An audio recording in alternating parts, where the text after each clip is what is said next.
Hey, it's your favorite roadrunner from Rhode Island.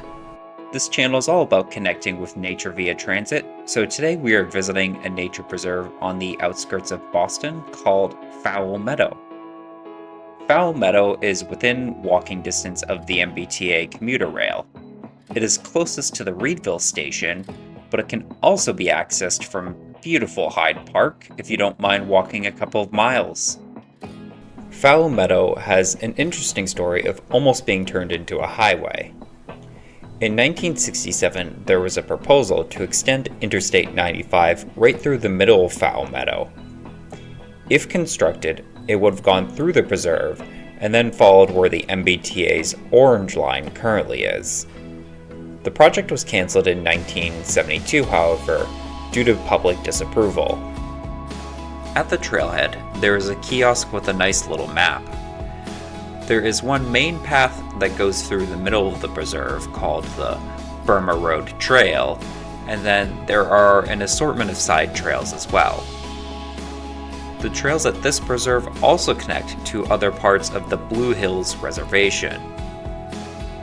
Most of the trails were flat, which made for easy hiking.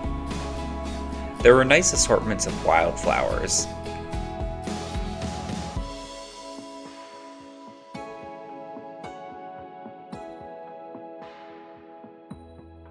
And it was nice to see the autumn foliage beginning to kick in.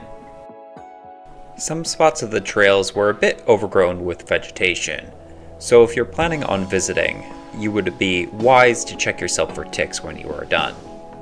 Given the wet nature of the preserve, mosquitoes are also prominent here, although they weren't too bad when I visited.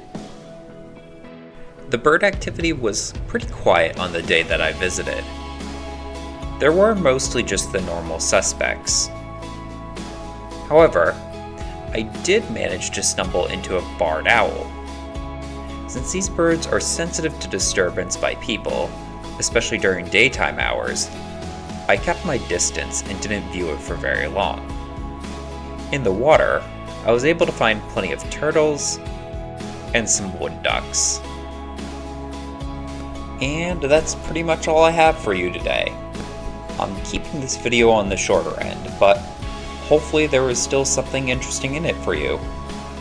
If you are interested in learning more about the history of the canceled highway project, there is a book about it called People Before Highways that you can check out.